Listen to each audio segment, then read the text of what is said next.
There's my hydrangea. I'm gonna fertilize it right now. I just trimmed all the dead off. I have one more here I need to trim off. This had a little more dieback than I usually get in the winter. I think I forgot to fertilize it in the fall, but it's got some beautiful little blooms on it. I'm gonna choose to fertilize it right now in June, early June, to help promote these blooms to be a little bigger and happier, and hopefully this plant will fill out more with some Happy Frog, the organic food that I like to use. I'm giving it a lot of water first to really soak the roots. Hydrangeas really like to have wet feet. And you can see this is what this one looked like before I trimmed it all back. Had a lot of dead wood on it, which you're supposed to leave and in the fall, not cut it off, because a lot of this growth comes on dead wood. You can kind of see here, you can see that this is looks like it's dead, so I don't cut them back until now, until I know for sure it's just like not gonna come back.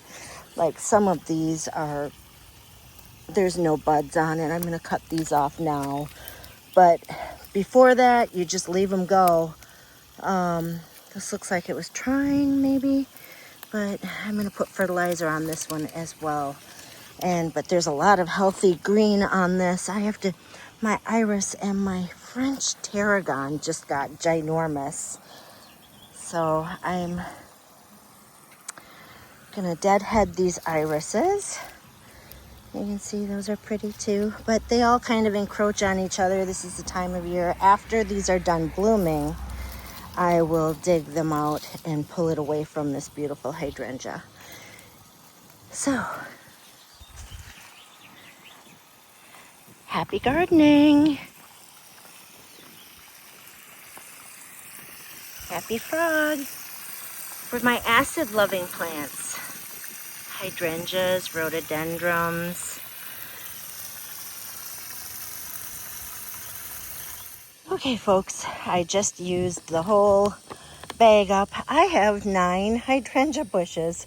I've never counted them before. Yeah, I think I like hydrangeas. So I'm going to show you, I have 2 over here.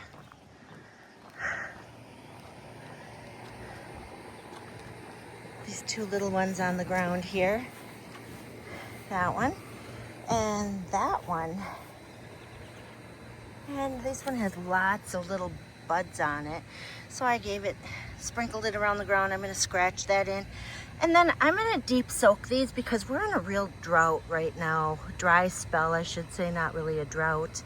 But we are just dry. And hydrangeas really like wet feet. And these are newer plants. I just put them in last year. So they're little, but they've definitely got some beautiful little blooms, buds on them. Stay tuned because I'll show you them as they're in full bloom. And then over here, I've got my hydrangea tree that I've had. Oh heck, I've had this for almost 8 years. And I put it in, it was a very tiny little, I have to stake it. It's leaning right now. But this one gets huge. It's a limelight topiary tree. This one will have huge blooms on it as well. I don't see any new buds coming yet, but this one got a later start in leafing out. So then I have a new one that I put in way back in the back property back there. I'll show you that at another time. But the 2 little ones that I just showed you that I just put in last year, this is the same type, and this one has really established itself well, which is why, and it gets these very beautiful lacy flowers on it. And again, I use this Happy Frog on all of my hydrangeas. I'm gonna see, I think I try to leave my tags on so I can remember the names of my plants. It takes me a couple of years to remember. I don't have this one, but I can look it up.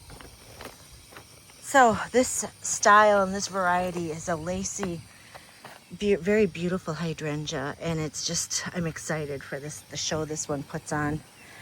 And then I have one in back and another limelight tree on the corner of the house. And then another little baby I just put in last year right over here. I just watered and fertilized it as well. This one. And that's got some little, no, it doesn't have any buds on it yet. But the tree on the corner over there is staked, so it doesn't lean as much as the other one did. That's also a limelight, but I thought it'd be beautiful out front. And I have a raised bed I still have to plant, and some of my irises there.